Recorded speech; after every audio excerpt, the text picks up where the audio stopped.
I want to make college affordable. So we're going to provide a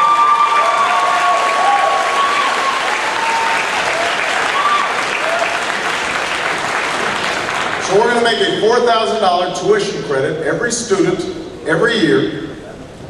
In exchange for community service, you work in a homeless shelter, spend some time in a veterans home, join the Peace Corps. So we'll invest in you, you invest in America.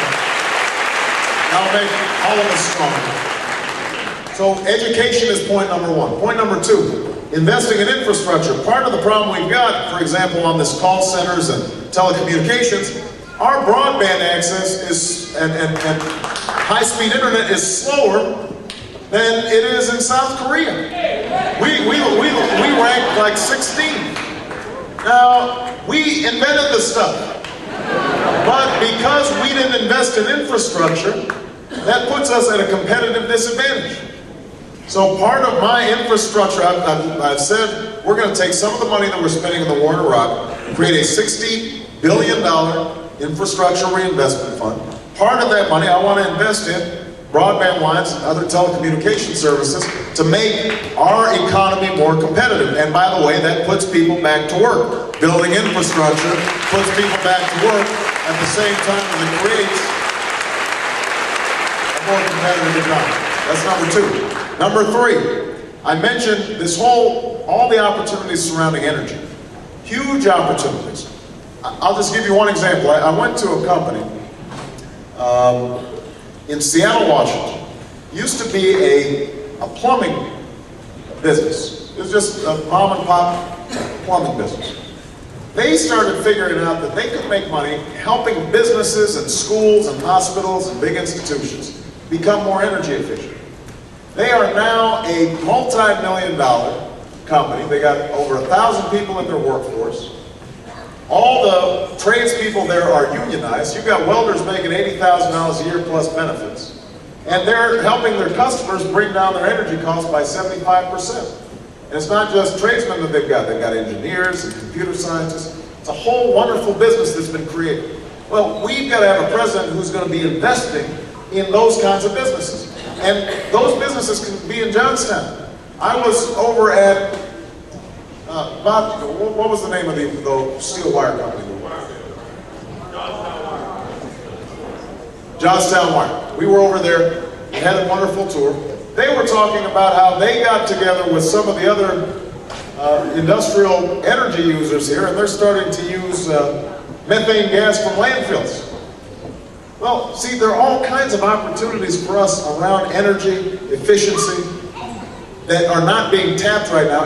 And what I've said is we're going to invest $150 billion over 10 years into solar, wind, biodiesel, energy efficiency, making cars more efficient. All those things can create jobs. So here's my point.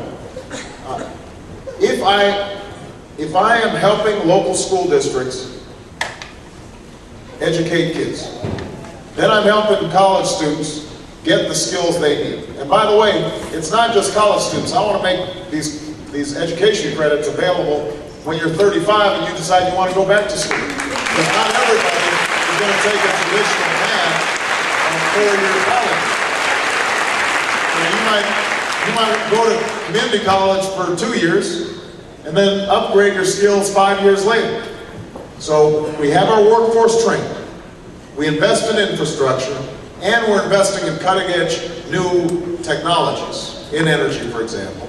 We change our tax codes so that we're providing incentives to big and small businesses that are investing here in the United States and purchasing plants and equipment. And we get our trade laws stronger. If we do those things, then we should be able to create good jobs here. They may not be all the same jobs that left. They may be different jobs, but that's okay. As long as they're well-paying jobs and provide good benefits, there's nothing wrong with it. All right, gentlemen, this guy right here, put the glasses off the top of his head. Why don't you wait for the mic so everybody can hear you.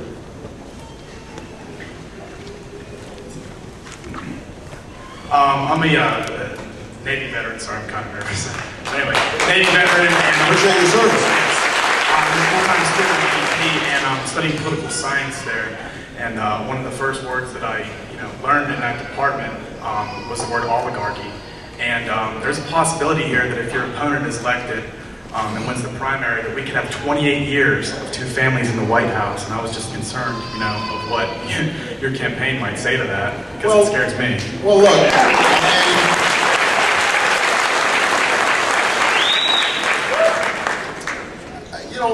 Senator Clinton has said, and I agree with her, she should be judged on her own merits. I mean, if she is going to be the best president and does the best job, then or if you think that, then you should vote for her. You shouldn't hold it against her, that she's her name is Clinton. Now the flip side of it is that I think every candidate then has to take responsibility for your track record. So one of the things I have been concerned about with Senator Clinton is she likes to take credit for all the things that happened under the Clinton White House that were good, but doesn't take credit for the things that were bad. So on NAFTA, for example,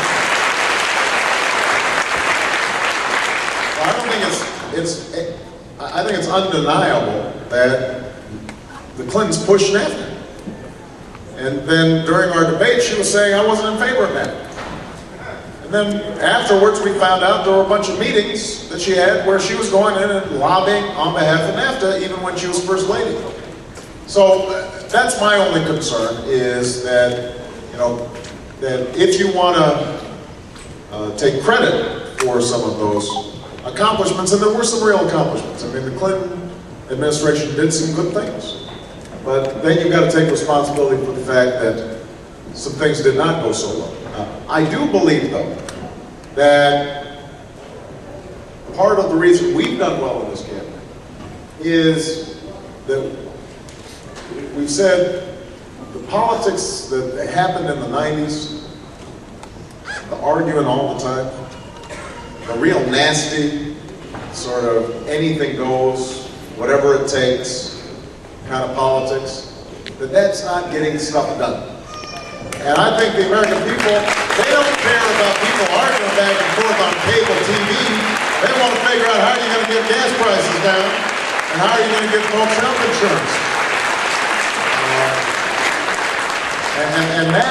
So I think part of the reason we're doing well is because we're trying to show that you don't have to always engage in that kind of politics. You can still do well, and you don't have to take PAC money. You don't have to take special interest money. Sometimes the Democrats have fallen into the habit of raising money from the same folks the Republicans were raising it from.